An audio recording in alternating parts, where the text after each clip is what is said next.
Hello दोस्तों, वाईजे publication के इसी यूट्यूब चैनल पे आपका स्वागत है। आज मैं सितंबर 2025 के करेंट अफेयर्स को बताने जा रहा हूँ, जो वाईजे पब्लिकेशन के इस बुक में दिया गया है, जो आपके तैयारी को और मजबूत करेगा। जो भी आपके आने वाले एग्ज़ाम हैं उनमें करेंट अफेयर्स का वेटेज हमेशा ज़्यादा ही रहा है। किसी एग्ज़ाम में कम रहता है, लेकिन ऑलमोस्ट 5-10% है इसका रोल रहता ही है किसी भी सरकारी एग्ज़ाम्स जो होते हैं उसमें। तो क्या प्रमुख खबरें हैं जो इसमें सितंबर में हम लोग को पढ़ना है, वो सबसे पहली खबर है वैश्विक नवाचार सूचकांक ग्लोबल इनोवेशन इंडेक्स में जो टोटल इसमें कितने देशों ने पार्टिसिपेट किया है, तो 140 देशों ने पार्टिसिपेट किया है। और जो इसमें भारत का जो स्थान है वो 38 है, और भारत ने टोटल स्कोर जो प्राप्त किया है 40.5। भारत 2015 में 81 पे था और 2020 में 48 पे था, लेकिन अब 2025 में भारत का जो रैंकिंग है वो 38 है। और इसमें जो टॉप कंट्री है वो टॉप कंट्री है स्विट्ज़रलैंड है, जिसका स्कोर 66 है, और जो पहला स्थान पे है। और इसके बाद स्वीडन है और यूएसए ने अपना स्थान हासिल किया है। तो इसमें जो इनोवेशन को मापने के लिए इसमें क्या क्या चीज़ मेजर है, ठीक है। सबसे पहले तो इसमें 80 सिंबल है, जिसके आधार पर हम लोग इसका मापन करते हैं। और इसमें जो मुख्य है उसमें अनुसंधान और विकास पर खर्च कितना होता है, और वेंचर कैपिटल डील्स कितना है, उच्च तकनीक निर्यात कितना है, और बौद्धिक संपदा फाइलिंग कितनी है। जनरली इन सब चीज़ों को ध्यान में रख के ग्लोबल इनोवेशन इंडेक्स निकाला जाता है। और इसको जो जारी करने वाली संस्था है वो संस्था इसको विपो जारी करता है विश्व बौद्धिक संपदा संगठन।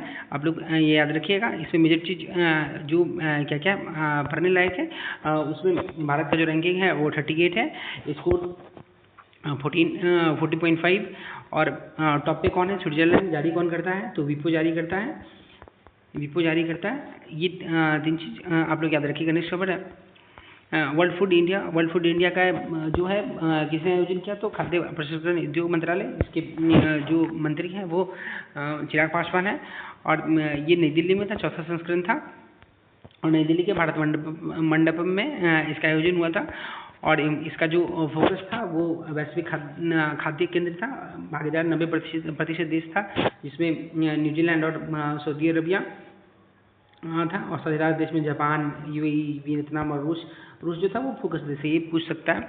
और उद्घाटन किसने किया? तो ये मोदी जी ने उद्घाटन किया है इसका। आप लोग ये याद रखिएगा। और 90 से अधिक देश भाग लिया है। और वर्ल्ड फूड इंडिया की शुरुआत जो है वो 2017 में हुई थी, और यह इसका चौथा संस्करण था।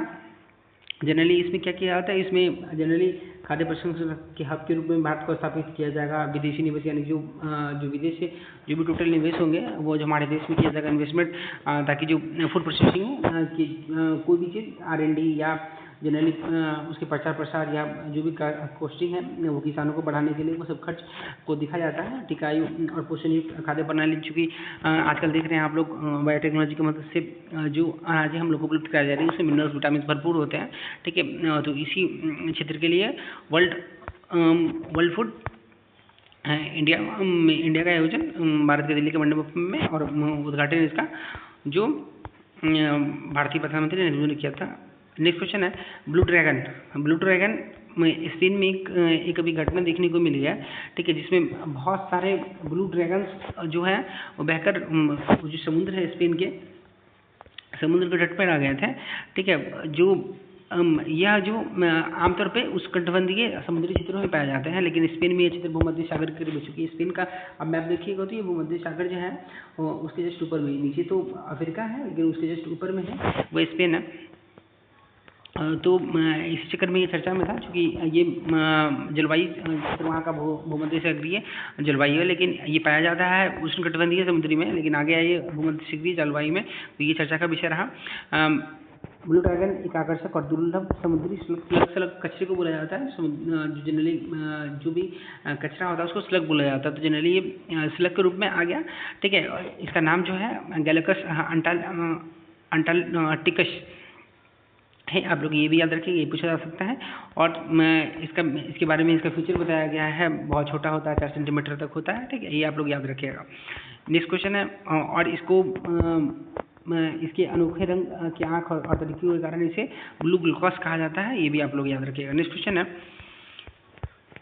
वैश्विक शांति सूचकांक institute for economics and peace इसको जारी करता है, 2025 में जारी हुआ। भारत का जो स्थान है 115 रहा, पिछले साल ये 116 था। और जनरली और इसमें जो सबसे शांत देश है वो आइसलैंड था, जो 2008 से दुनिया का सबसे शांत देश में पहला स्थान पे है। और इस समय सिंगापुर टॉप 10 में शामिल होने वाला एकमात्र देश था। और सबसे कम शांत में रूस, यूक्रेन, सूडान ये सब है, चूँकि वहाँ पे भी वार चल रहा है इसके कारण। नेक्स्ट क्वेश्चन है, और इसमें जनरली वैश्विक शांति सूचकांक में 23 संकेतक के आधार पर इसका रैंक आधारित किया जाता है। और विश्लेषण 163 देशों के दुनिया के लगभग 99.7 आबादी का प्रतिनिधित्व करती है। तो जनरली वैश्विक शक्ति सूचकांक में भारत का स्थान आप लोग याद रखिएगा 115। नेक्स्ट क्वेश्चन है, भारतीय इनिशिएटिव ये एपीडा के द्वारा शुरू किया गया था। अभी खाद्य उत्पाद निर्यात विकास प्राधिकरण एपीडा के द्वारा शुरू किया गया था। भारतीय का पूर्ण रूप जो है वो आप लोग देख लीजिए, Bharat hub for agritech resilience advancement and incubation for export enablement. Bharat का कृषि प्रौद्योगिकी लचीलापन, उन्नति और निर्यात सक्षमता हेतु इंक्यूबेशन केंद्र।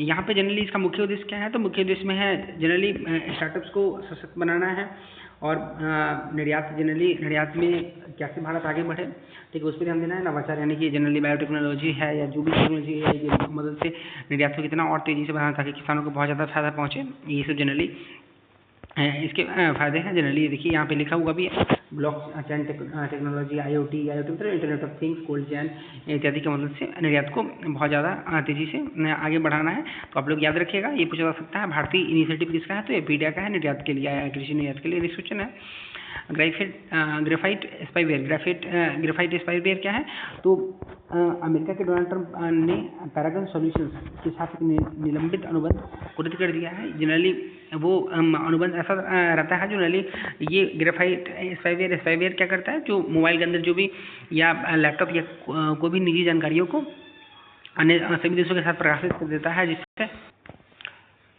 तो जनरली इसी से रिलेटेड है ग्रेफाइट स्पाइवेयर। और ये क्या है, तो एक हाई लेवल स्पाइवेयर है जिसे मोबाइल से फ़ोन तक रिमोट एक्सेस प्राप्त करने और डिवाइस को नियंत्रित करने के लिए डिज़ाइन किया गया है। और ये चूँकि इजराइल की है, ये इजराइल की कंपनी है, ठीक है, तो ये आप लोग याद रखिए, इजरायली निगरानी यहाँ पे लिखा हुआ भी, इजरायली निगरानी प्रौद्योगिकी कंपनी पैरागन सॉल्यूशन द्वारा विकसित किया गया है ये। और पैरागन सॉल्यूशन का दावा है जो अपने उत्पाद के वो सरकारों और कानून प्रवर्तन एजेंसियों को अपराध और राष्ट्रीय सुरक्षा के मुकाबला करने के लिए बेचती है। जनरली क्या है, वो जो कंपनी का ये है, जो हम लोग ऐसा कोई भी गैरकानूनी काम नहीं करते, जिससे जो आंतरिक खतरा है वो देश के अंदर उत्पन्न हो। लेकिन डोनाल्ड ट्रंप ने, चूँकि अब जान ही रहे हैं अभी, वो दूसरे मूड में है, इसलिए उन्होंने अनुबंध को निलंबित कर दिया है, ठीक है। और इजरायली जो ये कंपनी है, इस पर बहुत बड़ा आरोप भी लग गया है। यहाँ पे देखो, यहाँ पे लिखा हुआ भी विवाद का कारण क्या था, ग्रेफाइट विश्व ने विवादों से घिरा रहा है, खासकर पत्रकारों का निशाना बनने के आरोप के कारण। यूरोप में जासूसी का इस पे जासूसी का आरोप लगा है, चूँकि ये मोबाइल के अंदर निजी जानकारियों को बाहर प्रकाशित करने के लिए जिम्मेदार माना जा रहा है। नेक्स्ट क्वेश्चन है,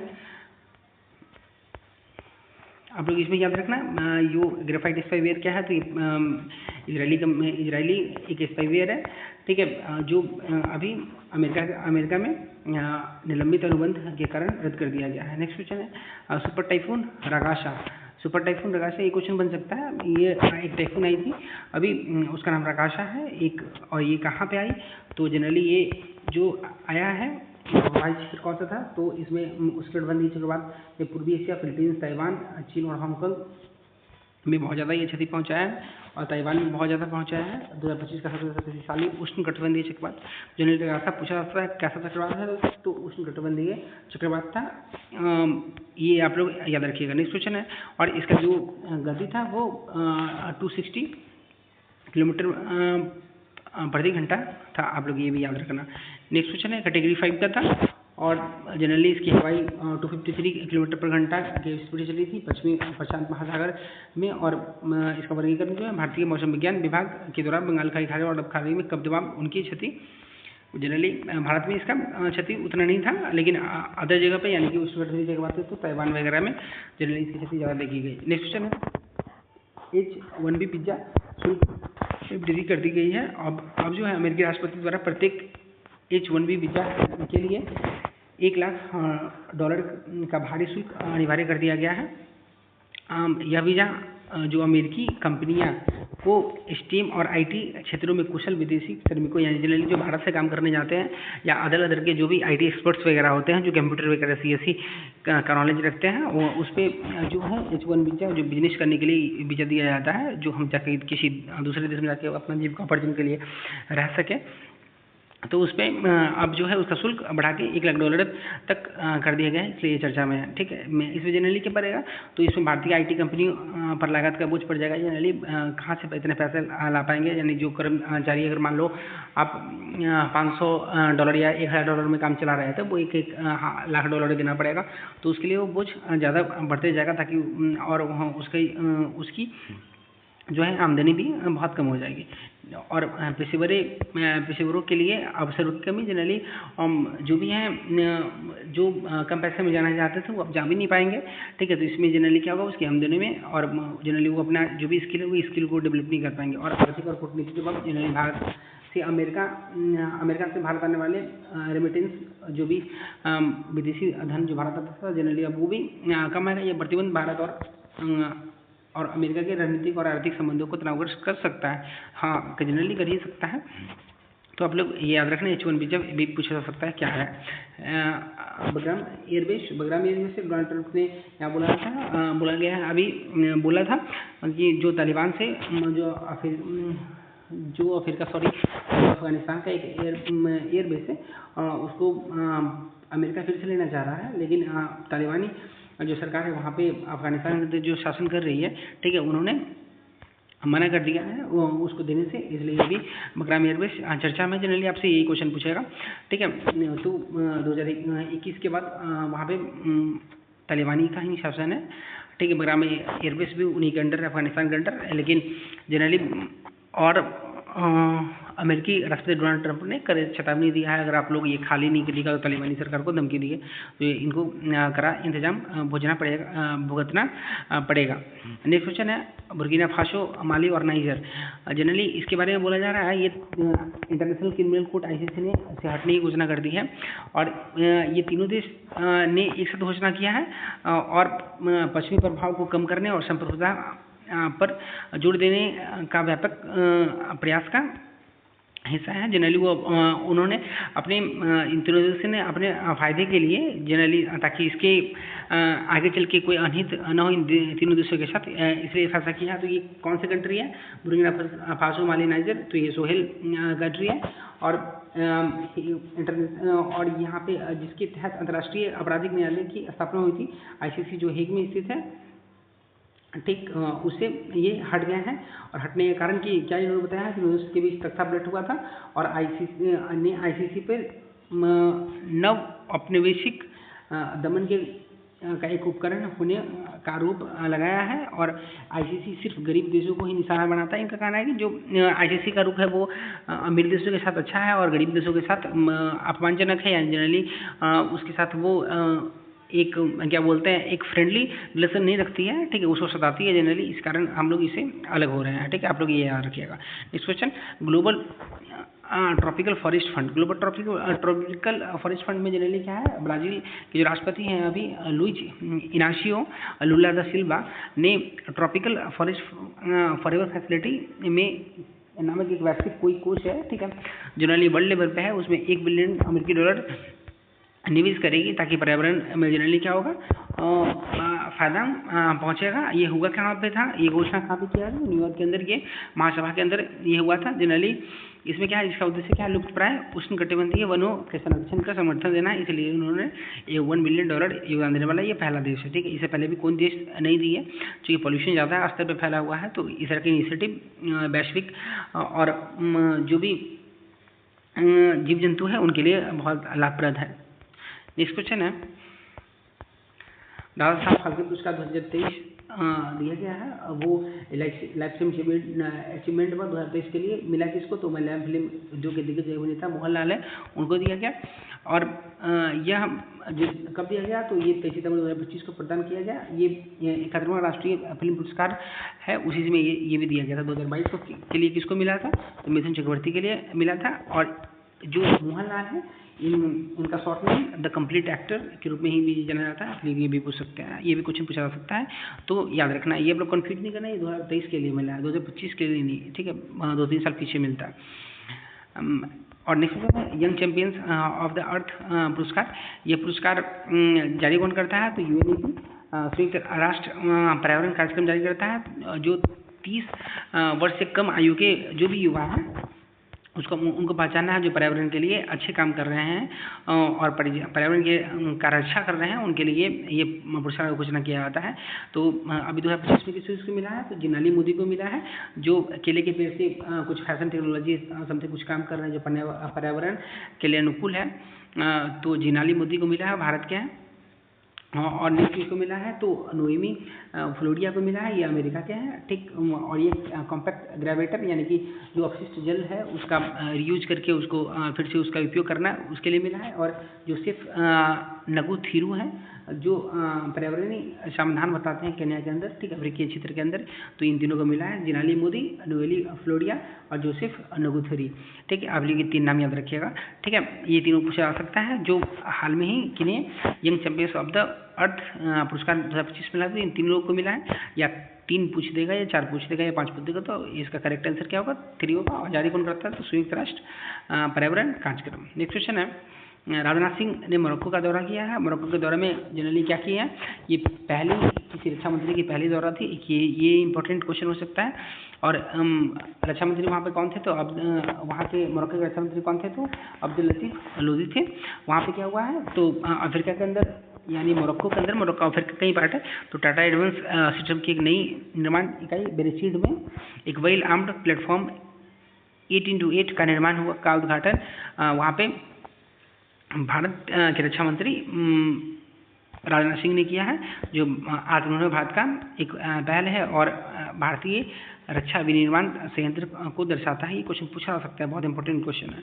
और एमओयू पे साइन हुआ है और मोरक्को की राजधानी रबात है, वहाँ पर रक्षा भारतीय समुदाय के बीच उन जो रक्षा मंत्री वहाँ से के लोगों के साथ मिले भी हैं जो भारतीय हैं, ठीक है। नेक्स्ट क्वेश्चन है, चीन का K1 की वीज़ा, जनरली यही कुछ पूछा जा सकता है। जनरली जो अमेरिका के अंदर क्या है, H1 वीज़ा बहुत फेमस है, H1B भी जब फेमस है, वैसे चीन ने अपना एक वीज़ा जारी किया है, उसको के वीज़ा बोला जाता है, जो 1 अक्टूबर 2025 से लागू होगा, जो young science and technology talents को दिया जाएगा, ताकि चीन के अंदर वो लोग आएँ और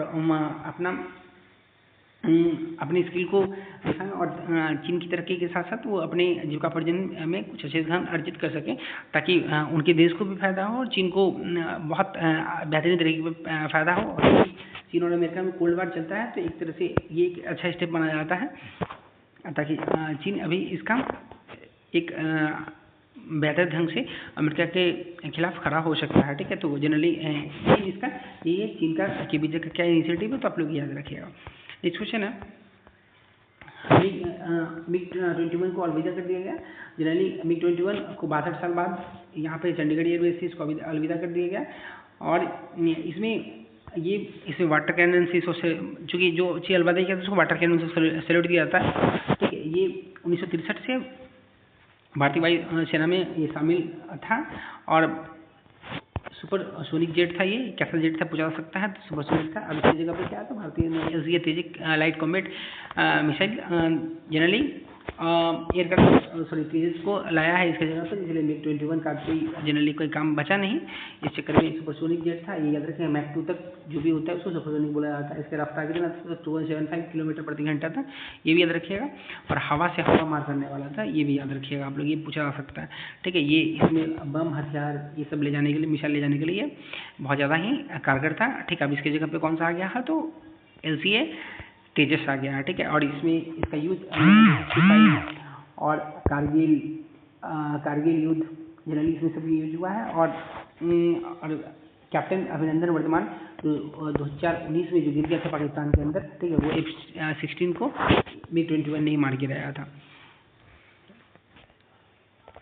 नेक्स्ट क्वेश्चन है, विश्व स्वास्थ्य संगठन यानी WHO की दो प्रमुख रिपोर्ट जारी किया गया है। पहला रिपोर्ट उन्होंने जारी किया है वो वर्ल्ड मेंटल हेल्थ टुडे और मेंटल हेल्थ एटलस 2024। और WHO की जो नवीनतम रिपोर्ट है विश्व मानसिक स्वास्थ्य रिपोर्ट, वो कौन जारी किया है, तो जनरली WHO ने जारी किया है। और इसमें जो मिलने कहा गया है, जो 1 अरब से अधिक लोग मानसिक स्वास्थ्य अभी के साथ जीवन जी रहे हैं, और जनरली 2/3 जो है मानसिक स्वास्थ्य चिंता के साथ जी रहे हैं। और आत्महत्या वैश्विक स्तर पर प्रत्येक 100 मृत्युओं में से एक का जो कारण है मानसिक स्वास्थ्य है। ठीक है, चूँकि मानसिक स्वास्थ्य अच्छा नहीं है, इस कारण लोग आत्महत्या कर रहे हैं। सबसे ज़्यादा जो प्रभावित है वो 20 से 29 वर्ष के युवा जो है मानसिक विकारों में ज़्यादा इसमें देखा जा रहा है। चूँकि आजकल सोशल मीडिया का ज़माना है, तो जनरली डिप्रेशन होने के बहुत अलग अलग तरीके हैं, तो जनरली अवसाद, चिंता, ये सब देखा जा रहा है। और जो अनुमानित क्षति है इस मानसिक स्वास्थ्य के कारण, वो 1 ट्रिलियन, ये बहुत बड़ा अमाउंट है। ठीक है, इसकी क्षति हानि देखी जा रही है। ठीक है, तो जनरली हम लोगों को योगा वगैरह करके इन चीज़ों से निकलने के लिए काम करना जरूरी है, ताकि ज़्यादा बोझ न बढ़े। और नेक्स्ट क्वेश्चन है, लॉरेंस वोंग की भारत यात्रा। तो प्रधानमंत्री लॉरेंस वोंग की यानी सिंगापुर के ये प्रधानमंत्री लॉरेंस वोंग जो 2 से 4 सितंबर के बीच भारत का आधिकारिक दौरा किए थे। चूँकि जो भारत और सिंगापुर के बीच 60वां वर्षगांठ है दोनों देशों के बीच संबंध का। और वहाँ के जो प्रधानमंत्री लॉरेंस वोंग है वो महात्मा गांधी के राजघाट पे गए, वहाँ पे उन्होंने श्रद्धांजलि दिया। और भारत और सिंगापुर के बीच व्यापक रणनीतिक साझेदारी के रोड मैप पे भी काम हुआ।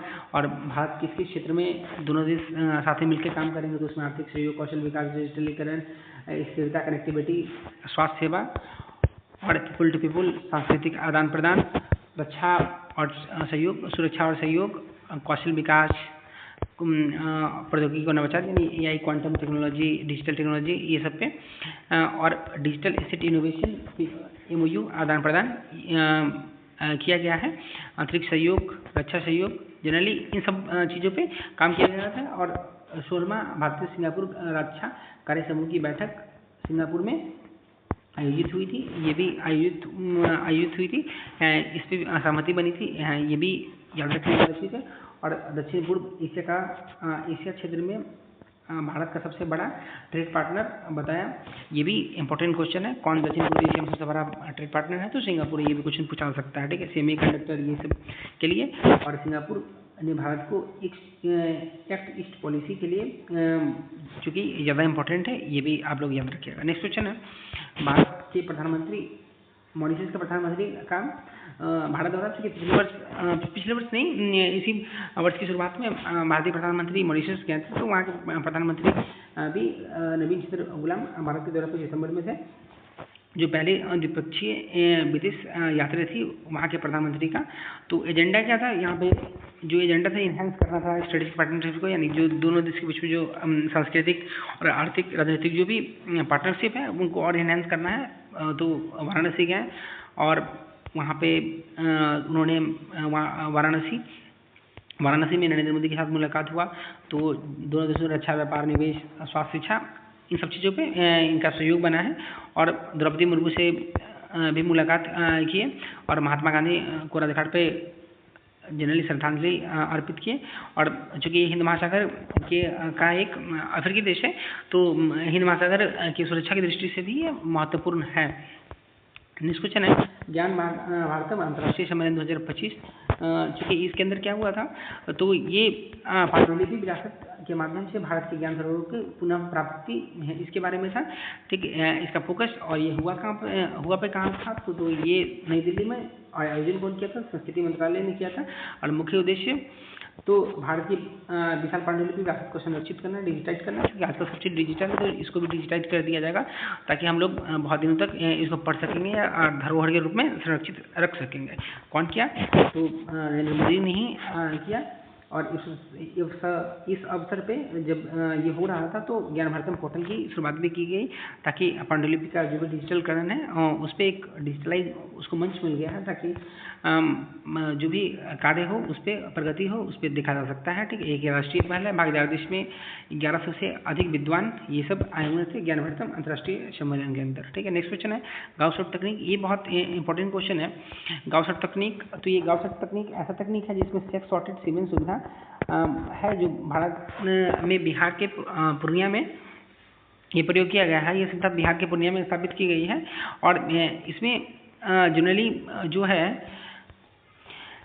सेक्स सॉर्टेड सीमेंट में जनरली क्या किया जाता है, तो जनरल में इसमें एक ऐसा तकनीक है जिसमें आर्टिफिशियल इनिमिशन यानी कृत्रिम गर्भाधान के द्वारा जो भी सीमेंट है उसको प्रोसेस किया जाता है और जो मादा गाय है उनके अंदर डाला जाता है ताकि जो भी उनसे उत्पन्न जो बच्चे हैं उसमें से वो अधिकतर जो हैं वो मादा 90% तक, ठीक है, जो पैदा होगी वो बच्चियाँ वो मादा ही होंगे। अनर है बहुत कम होता है। ठीक है, इसमें जनरली इसी के लिए लाया गया ताकि जो किसानों को ज़्यादा फायदा हो, दूध उत्पादन में ज़्यादा फायदा हो, इन सब चीज़ों के लिए ही गौस तकनीक ये अभी हाल में ही चर्चा में था और राष्ट्रीय गोकुल मिशन के तहत इसको स्थापित किया गया। तो ये भी इंपॉर्टेंट क्वेश्चन है, ये भी याद रखने के लिए है।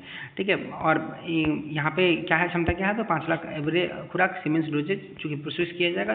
और यहाँ पे और सेक्स सॉर्टिंग तकनीक है में मादा बछड़ों का जन्म मैंने आपको बता ही दिया 90% सटीकता है। नेक्स्ट क्वेश्चन है इसको क्या अस्थायी धरोहर सूची में 7 स्थल को शामिल किया गया। अब टोटल कितना हो गया, 69 हो गया। और इसमें 69 में कौन कौन सा है, तो आप लोग याद रखिएगा। अब टोटल कितना हो गया, तो सांस्कृतिक स्थल 49 हो गया, प्राकृतिक स्थल 17 हो गया और मिश्रित 3 हो गया। अब 7 प्राकृतिक स्थल में क्या है, तो डेक्कन ट्रैप्स है जो महाबलेश्वर महाराष्ट्र में है, दुनिया का सर्वोत्तम संरक्षित अध्ययन लावा प्रवाह का स्थल है ये। और नेक्स्ट है वो सेंट मेरी द्वीप है, सेंट मेरी द्वीप और मेघालय की गुफाएं, नागा हिल्स नागालैंड में, एरामुट्टी विशाखापट्टनम में, तिरुमाला पहाड़ियाँ आंध्र प्रदेश में, वर्कला चट्टानें केरला में। और ESI के द्वारा ये संकलन किया जाता है ये सब चीज़। और ठीक है, आप लोग याद रखिएगा। अब टोटल कितना होगा ESI, तो 69 भारत का भी नया भारत का अभी 7 स्थल इसमें शामिल हो गया। 7 स्थल का मैंने नाम बता दिया। नेक्स्ट क्वेश्चन है एशिया कप है। एशिया कप जो भारत जीता इसको कितनी बार, तो इससे पहले 9 बार जीत चुका है। उपजीता टीम कौन सी, पाकिस्तान टीम रही। और T20 फॉर्मेट में हुआ, 5 विकेट से भारत जीता। दुबई में ये आयोजन टोटल हुआ था और 8 से 28 सितंबर तक के बीच चला। और इसमें जो टीम थी उसको 2.6 करोड़ ACC के द्वारा यानी एशियन क्रिकेट एसोसिएशन के द्वारा दिया गया। BCCI ने 21 करोड़ इनाम भी दिया। और प्लेयर ऑफ द टूर्नामेंट जो है वो अभिषेक शर्मा को मिला, सबसे ज़्यादा रन यानी 314 उन्हीं ने बनाया। मोस्ट वेल्युएबल प्लेयर जो कुलदीप यादव भारतीय लेग स्पिनर को मिला, सबसे ज़्यादा विकेट लिए हैं उन्होंने। और फाइनल में बराबर तिलक वर्मा को मिला। और सबसे अच्छा छक्का अभिषेक शर्मा और फाइनल में गेम चेंजर जो थे वो शिवम दुबे इनको मिला। ठीक है, आप लोग ये याद रखिएगा। Next question. और चलते चलते में क्या है, ऑनलाइन फॉर्मेट में कुछ करंट अफेयर्स दिए गए हैं, आप लोग उसको भी देख ही लीजिए। 4 महीने का एक विशेष अभियान नशा के खिलाफ मिजोरम में चलाया गया। गिग और प्लेटफॉर्म अर्थव्यवस्था में श्रमिकों की संख्या 2030 तक 2.3 करोड़ हो जाएगा।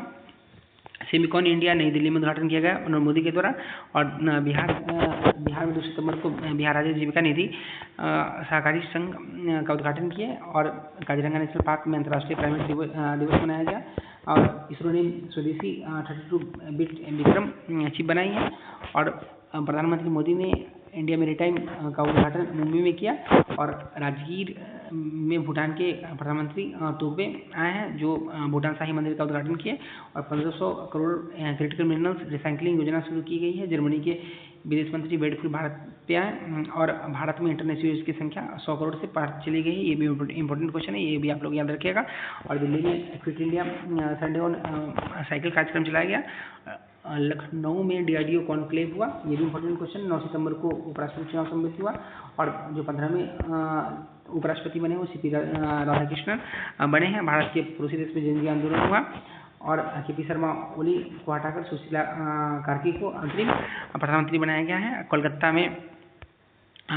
में अभी hitech electric vehicle testing lab का उद्घाटन प्रहलाद जोशी ने किया, और भारत ने 195 लाख टन मत्स्य उत्पादन में हासिल कर लिया है, और ये टोटल अब सेकंड स्थान पर पहुंच गया है। कदल कुंडटम की मेजबानी तुतिकोरिन बीच करेगा। एक समुद्री खेल है जो तुतिकोरिन बीच पे होगा, और ज्ञान भारती की सुबह संस्कृति मंत्रालय मैंने ऊपर बता दिया था। पांडुलिपि धरोहर पे अंतर्राष्ट्रीय सम्मेलन ये दिल्ली में हुआ था। नेक्स्ट क्वेश्चन है, गुजरात में के राज्यपाल आचार्य देवव्रत को महाराष्ट्र का अतिरिक्त प्रभाव दिया गया है। मुंबई में समुद्र प्रतिरक्षण अभियान का शुरू राजनाथ सिंह ने किया है। ये दुनिया की पहली त्रिसेवा महिला नौकायन परिक्रमा है, ये भी याद रखिएगा। VRDL कॉन्क्लेव 2025 का आयोजन जो है वो केंद्रीय स्वास्थ्य और पर्यावरण कल्याण राज्य मंत्री श्रीमती प्रिया पटेल ने किया, ये भी याद रखिएगा। और अनोखी दुनिया पार्क जो है बुलंदशहर उत्तर प्रदेश में खोला गया है, जो सिरेमिक वेस्ट यानी जो भी वेस्ट है उस पर आधारित ये पार्क है।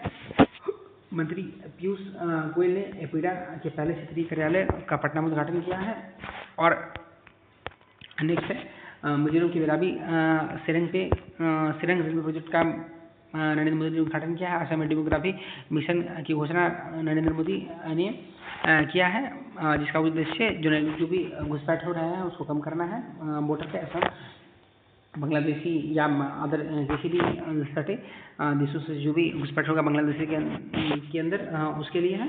और असम के गोलाघाट में बायोइथेनॉल प्लांट का उद्घाटन भी मोदी ने किया, और पॉलिसी यूनिट की धार्मिकता भी रखी। राष्ट्रीय कृषि सम्मेलन रबी अभियान 2025 नई दिल्ली में हुआ।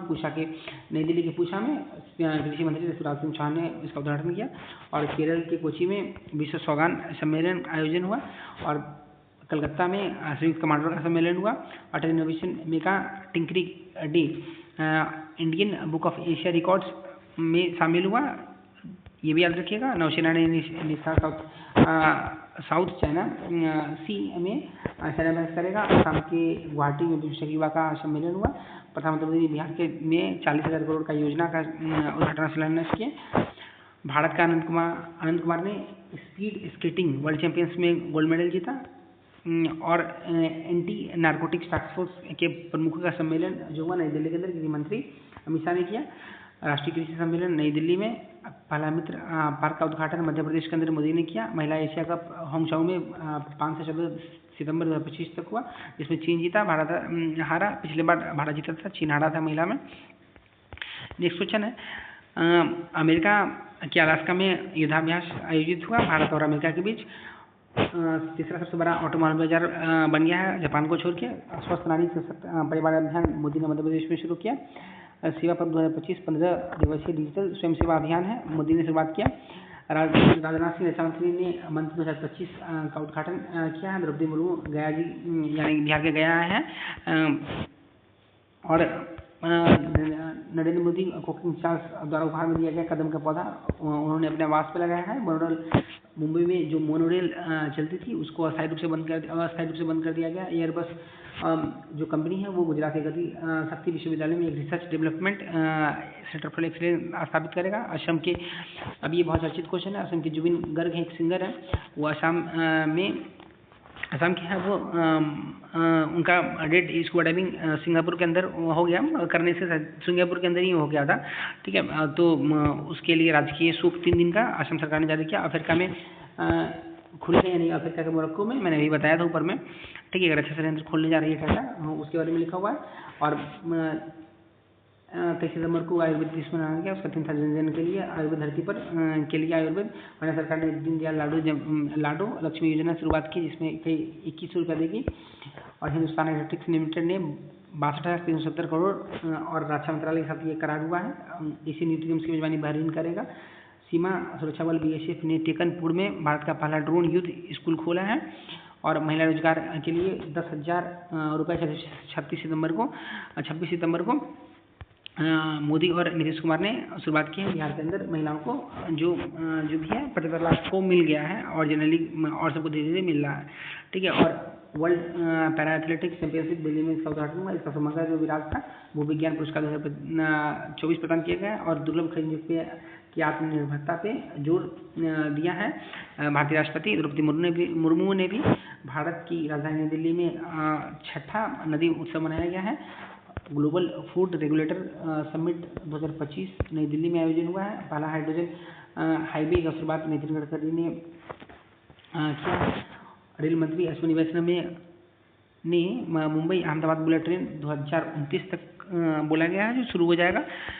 नेक्स्ट क्वेश्चन है, यमन में संयुक्त राष्ट्र कर्मियों को हुतियों ने हिरासत। हुती आतंकवादी संगठन है। जनरली जो UN के भी जो भी मेंबर्स हैं, जो पीस मेकर्स होते हैं, उनको गिरफ्तार कर लिया हुतू ने। अफगानिस्तान में भूकंप आया, 900 लोग मर गए करीब। अफ्रीका के हवाई में किला हुआ में ज्वालामुखी में फिर विस्फोट हुआ है। नेपाल में जिंजी आंदोलन हुआ। 26 सोशल मीडिया साइट पर प्रतिबंध लगा दिया गया, तो इसके कारण अमेरिका ने रक्षा विभाग का नाम बदल के युद्ध विभाग कर दिया है डोनाल्ड ट्रंप ने। जापान में शिगुरिशिबा चुनाव हारने के बाद इस्तीफा दे दिए। लाल सागर में समुद्र के नीचे केबल खराब होने से दक्षिण एशिया का इंटरनेट बाधित रहा। और दुबई में यूनिवर्सल पोस्टल कांग्रेस का आयोजन हुआ, जो तैयार किया सिंधिया। थाईलैंड के सुप्रीम कोर्ट ने थाईलैंड के पूर्व प्रधानमंत्री थाकसिन शिनावात्रा को 1 साल की जेल की सजा सुनाई भ्रष्टाचार के कारण। जापान जो है भारत और रूस के बीच में हुआ युद्धाभ्यास। और लैरी एलिसन को पीछे छोड़ के एलन मस्क दुनिया के सबसे अमीर व्यक्ति बने। बुलंदशहर को तस्वीर के लिए 27 साल का सजा हुआ। धर्मेंद्र प्रधान को UAE में CBSE स्कूल में अटल टिंकरिंग लैब का शुभारंभ किया। 50,000 बजट में घोषणा है। 50,000 टोटल अटल टिंकरिंग लैब भारत के अंदर भी खुलने जा रहा है।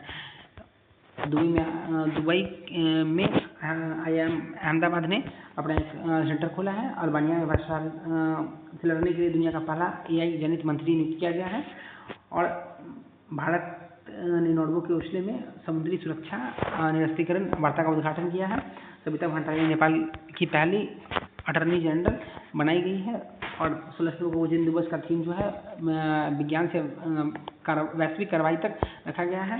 और रूस के कामचटका में 7.8 की तीव्रता का भूकंप आया है। ब्रिटेन, कनाडा, ऑस्ट्रेलिया, फिलिस्तीन राज्य को औपचारिक रूप से मान्यता दे दिया है। दुबई में फ्यूचर फूड फोरम का आयोजन हुआ। सीरिया के राष्ट्रपति अहमद अल-शरा 1967 के बाद पहली बार UN में अपने देश के तरफ से संबोधन दिया। फ्रांस के पूर्व राष्ट्रपति निकोलस सरकोजी को आपराधिक षड्यंत्र के लिए 5 साल की सजा सुनाई गई। बुला लोई तूफान वियतनाम में आया। भारत की पड़ोसी देश श्रीलंका ने महान गायक भूपेन हजारिका की गीत को अनुवाद किया। कनाडा ने बिश्नोई गुट, जो लॉरेंस बिश्नोई का गुट है, उसको आतंकवादी संगठन घोषित किया। और भारत और भूटान ने पहले सीमा रेलवे संपर्क स्थापित करने पर हस्ताक्षर दिया। अमेरिका को भेजे जाने वाले बुकिंग डाक विभाग ने स्थगित करने की, जो अमेरिका को भेजा गया था, जो भी भेजा जाता था बुकिंग, ठीक है, डाक विभाग की तरफ से, वो सब स्थगित करने का फैसला लिया गया है। और चार्ली किक की हत्या हो गई है। जो एंटीफा के प्रमुख चार्ली किक की हत्या के बाद, जो चार्ली किक है उनकी हत्या के बाद वो जिनके लिबर्टी पार्टी के चार्ली किक के कार्यकर्ता थे, जिनकी हत्या हो गई। उसके बाद जो एंटीफा थी, जो इनको मारी थी, उनको एक प्रमुख आतंकवादी संगठन घोषित कर दिया डोनाल्ड ट्रंप ने। और गोवा राज्य में पहला एकीकृत न्यूरो पुनर्वास केंद्र खुला है। और राष्ट्रीय शिक्षक पुरस्कार 45 लोगों को दिया जाएगा। जो सितंबर में जो प्रमुख व्यक्तियों के निधन थे, उनमें कौन कौन से व्यक्ति हैं? मुफ्ती शेख अब्दुल अजीज सऊदी अरब के ग्रैंड मुफ्ती थे, उनका निधन हो गया। रॉबर्ट रेडफोर्ड हॉलीवुड के बहुत महान एक्टर थे, आइकॉन थे, उनका निधन हो गया। डिकी बर्ड जो क्रिकेट के बहुत महान एम्पायर थे, डिकी बर्ड, उनका निधन हो गया। जॉर्जिया अरमानी जो बहुत बड़े अरमानी की फैशन अभी चलती है, ठीक है, उनका निधन हो गया। निफ्टी में अनुती चारनी विराकुल थाईलैंड के प्रधानमंत्री नियुक्त किए, सिनामात्रा को जेल हो गया, इस कारण मिथुमाना बीसीसीआई के 37वें अध्यक्ष बने हैं। पवन कुमार बलिनधारी पटना हाईकोर्ट के 46वें चीफ जस्टिस बने। अमित खरे उपराष्ट्रपति के सचिव बने हैं और जस्टिस श्री चंद्रशेखर मुंबई हाईकोर्ट के चीफ जस्टिस बने हैं। और नेक्स्ट खत्म हो गया, हमारा वार्षिकांक भी है, ठीक है, आप लोग विजिट कर सकते हैं वाईजे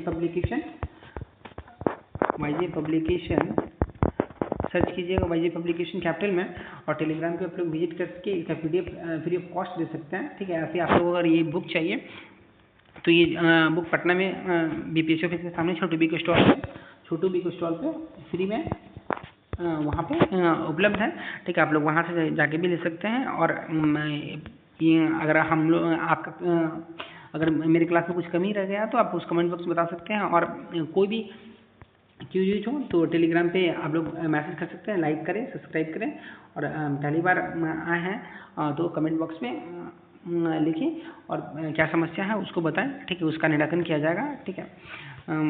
थैंक यू।